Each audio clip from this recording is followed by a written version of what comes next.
Fertiliser जो कि plant की अच्छी ग्रोथ के लिए, अच्छी फ्रूटिंग के लिए बहुत ज़रूरी होता है। तो इस वीडियो में मैं आपको एक ऐसा फर्टिलाइज़र बताने जा रही हूँ, अगर आपके प्लांट में फ्लावरिंग नहीं हो रही है तो भर भर के फूल आएंगे। और अगर आपने किसी प्लांट की प्रूनिंग करी है यानी कि कटाई छटाई करी है, उसके बाद उसमें अगर ग्रोथ नहीं हो रही है तो बहुत अच्छी ग्रोथ होगी। और अगर किसी प्लांट की लंबे टाइम से ग्रोथ रुकी हुई है तो वो भी ग्रोथ बहुत अच्छे से होगी।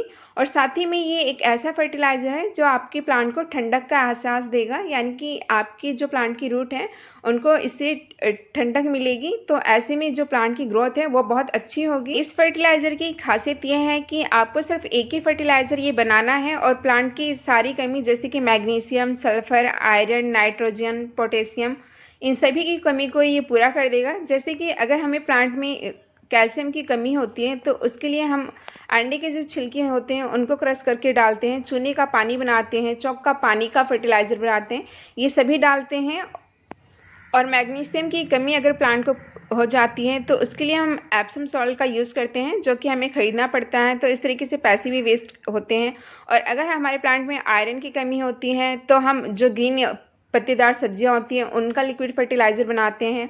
और कुछ लोग जो लोहे होता है यानी कि जो हमारे घर में लोहा होता है उसका लिक्विड फर्टिलाइज़र बनाते हैं, यानी कि उसको पानी में डाल देते हैं 2-3 दिन के लिए, फिर उसका जो फर्टिलाइज़र बनता है उसको प्लांट में डाल देते हैं। तो इस तरीके से देखिए, हमें हर एक कमी के लिए, कैल्शियम के लिए और आयरन के लिए और मैग्नीशियम के लिए, सबके लिए हमें अलग अलग फर्टिलाइज़र बनाने की ज़रूरत नहीं है, क्योंकि इस एक ही फर्टिलाइज़र से ये सारी कमी पूरी हो जाएगी। क्योंकि बहुत से लोगों के पास टाइम नहीं होता और ऐसे में अलग अलग फर्टिलाइज़र बनाना पॉसिबल नहीं होता, जैसे कि मेरे साथ होता है। मैं एक के साथ ये एक फर्टिलाइज़र बनाती हूँ जिसके ज़रिए प्लांट की सारी कमी पूरी हो जाती है। एंड आप सभी प्लांट देख रहे हैं, ये मेरा अलमांडा का प्लांट है और इतनी अच्छी ग्रोथ हो रही है।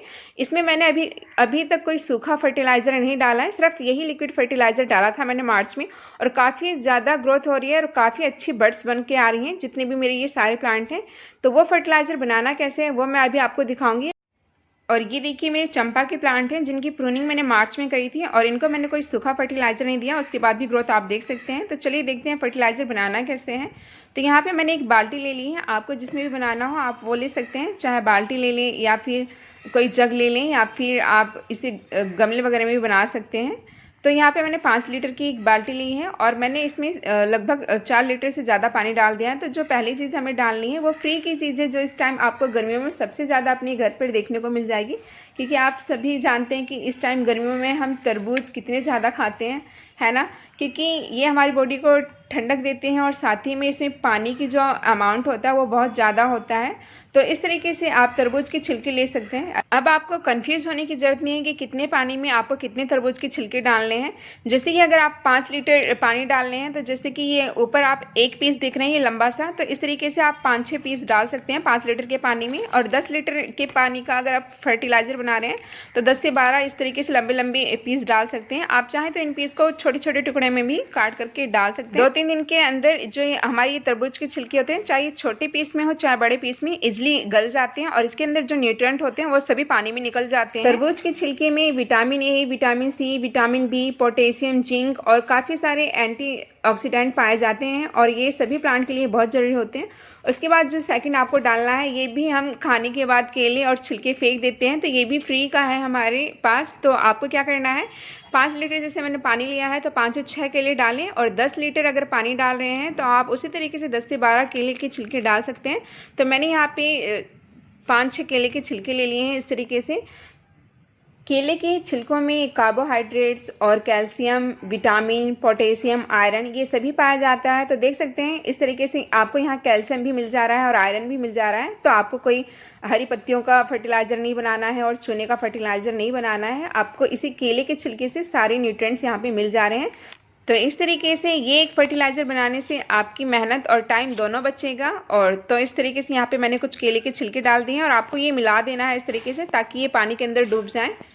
वैसे ये गलने के बाद खुद ब खुद पानी के नीचे पहुंच जाते हैं। तो इस तरीके से मैंने कुछ केले के छिलके डाल दिए हैं। उसके बाद जो तीसरा चीज़ मैं यहाँ पे डालने वाली हूँ वो एक बूस्टर का काम करता है, यानी कि उसकी वजह से प्लांट में बहुत अच्छी ग्रोथ होती है और वो भी इजीली अवेलेबल हो जाता है। तो ये चीज़ जो 3rd नंबर पे है ये आपको ज़रूर डालनी है। तो तीसरी चीज़ जो मैं यहाँ पे डालने जा रही हूँ वो है हमारा गोबर की खाद। अगर आपके पास गोबर की खाद नहीं है तो आप उपले भी ले सकते हैं, जिसे कंडे कहा जाता है। और अगर आपके पास उपले नहीं है तो आपके पास देखिए इस तरीके से ये उपले का चूरा है। काफ़ी पुराने उपले थे, 6-7 महीने पुराने, तो उनका इस तरीके से चूरा बचा हुआ था जो कि मैंने एक बोरी में भर के रख दिया था, तो वही चूरा मैं डाल रही हूँ। तो इस तरीके से आप इसके उपले के टुकड़े करके भी डाल सकते हैं, और अगर आपके पास इस तरीके से चूरा है तो आप चूरा भी डाल सकते हैं। अगर आपके पास गोबर की खाद है तो वो भी आप डाल सकते हैं, और अगर आपके पास गोबर की खाद नहीं है तो आप उसकी जगह वर्मी कंपोस्ट भी डाल सकते हैं। तो अब ये कि डालना कितना है, जैसे कि ये 5 लीटर का पानी है तो मैंने यहाँ पे 4 से 5 मुट्ठी डाला है। उसी तरीके से 10 अगर लीटर पानी है तो आप उसमें थोड़ा सा डोज डबल कर दें, यानी कि 8 से 10 मुट्ठी उसमें वर्मी कंपोस्ट डाल दें या गोबर की खाद डाल दें, या फिर आपको 10 लीटर में 2 से 3 उपले के टुकड़े डाल देंगे तो इस तरीके से आपका काम चल जाएगा। तो इस तरीके से यहाँ पे मैंने ये तीनों चीज़ मिला दी है। तो आप देख सकते हैं कि ये एक ऐसा फर्टिलाइज़र बनके तैयार होगा जो पौधे की सारी न्यूट्रिएंट्स यानी कि सारी अवस्थाओं को तो पूरा करेगा ही, साथ में जो हमारे पौधे की जो रूट्स हैं उनको ठंडक भी देगा, जिससे कि पौधे में ग्रोथ बहुत अच्छी होगी इस गर्मी में। तो इस तरीके से आपको ये सब चीज़ें मिलाने के बाद, ये तीनों चीज़ मिलाने के बाद आपका जो ये बकेट है इसको हल्का सा कवर करके किसी बोरी वगैरह से या किसी कपड़े से कवर करके इसको छाया में रख देना है। अब बात आती है कि इसको रखना कितना दिन है, वो आपके ऊपर है कि आपको फर्टिलाइज़र कब डालना है। आप इसको 1 दिन भी रख सकते हैं, 2 दिन भी रख सकते हैं, 3 दिन भी रख सकते हैं, 4 दिन भी और 5 दिन भी रख सकते हैं। पर गर्मियों में आप ज़्यादा दिन ना रखें, 5 दिन से 5 दिन में ये बहुत अच्छा फर्टिलाइज़र तैयार हो जाएगा। तो इस तरीके से मैंने इसको रख दिया था, और अब देखिए ये 3 दिन हो चुके हैं।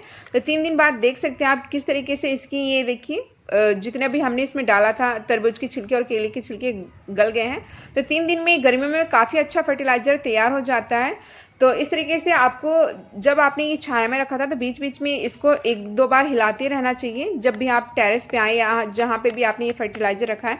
तो ऐसे क्या होगा, हिलाने से इसमें कीड़े नहीं बनते हैं। तो इस तरीके से मैंने बीच में 1-2 बार इनको हिला दिया था। अब बात आती है कि हमें इसमें कितना पानी मिलाना है। आपको ये ध्यान रखना है कि आपने जो ये फर्टिलाइज़र बनाया है, ये फर्टिलाइज़र हमारा 2 या 3 दिन में बन करके तैयार हुआ है। तो आपको ये फर्टिलाइज़र अपने प्लांट्स में सीधा नहीं डालना है, क्योंकि अगर आप इस फर्टिलाइज़र को सीधा डालेंगे तो ये फ़ायदे करने की बजाय नुकसान भी दे सकता है प्लांट को, इसलिए पानी मिलाना ज़रूरी होता है। अब बात आती है कि हम अपनी फर्टिलाइज़र में पानी कितना मिलाएं। तो इसमें कंफ्यूज होने की ज़रूरत नहीं है। जैसे कि यहाँ पे आपको रेशियो लेना है 1:3 का। जैसे कि यहाँ पे मैंने 5 लीटर अगर फर्टिलाइज़र बनाया है तो यहाँ पे 15 लीटर आपको पानी मिलाना है। उसी तरीके से अगर आपने 10 लीटर की बकेट में फर्टिलाइज़र बनाया है तो आपको 30 लीटर पानी मिलाना है उस फर्टिलाइज़र में, तब जा करके अपने पौधों में डालना है। अब बात यहाँ पे ये आती है, यानी कि लोगों को प्रॉब्लम आती है कि इतनी बड़ी बकेट उनके पास नहीं होती या इतनी बड़ी कोई चीज़ नहीं होती जिसमें मिला करके पानी और ये फर्टिलाइज़र मिला करके वो अपने प्लांट्स को डाल सकें। तो आपको क्या करना है, जितना भी छोटा बर्तन है आप उसमें भी ये काम कर सकते हैं। जैसे कि यहाँ पे देखिए मेरे पास मग है जो कि लगभग 1.5 लीटर का होता है। तो यहाँ पे आप क्या करें, 1 से 1.5 गिलास इसमें फर्टिलाइज़र मिला करके अपने प्लांट्स को दे सकते हैं।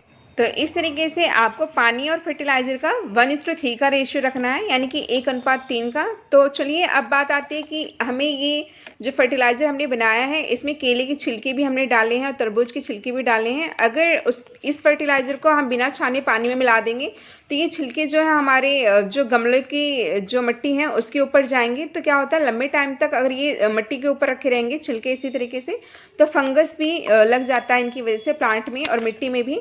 तो हमें क्या करना है, अब इस फर्टिलाइज़र को हमें छानना है। तो छानने के लिए आप काफ़ी सारी चीज़ों का इस्तेमाल कर सकते हैं, जैसे कि सूती कपड़ा हो गया।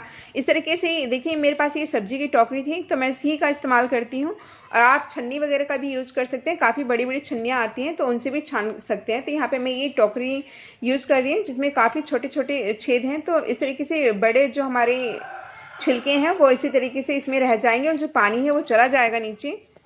तो देखिए मैं आपको यहाँ पे छान करके दिखा रही हूँ कितने इजीली ये इस टोकरी से छन जाता है। तो देख सकते हैं आप, पानी नीचे चला गया जो हमारा लिक्विड था, और जितने भी हमारे ये ऊपर से ये इसके छिलके थे वो छिलके बचे रह गए। तो इस तरीके से आप छान सकते हैं। तो अब छना हुआ फर्टिलाइज़र हमें सादे पानी में मिला देना है। तो इस तरीके से मैं सारा छान ले रही हूँ पहले, और फिर उसको मैं सादे पानी में मिला दूँगी।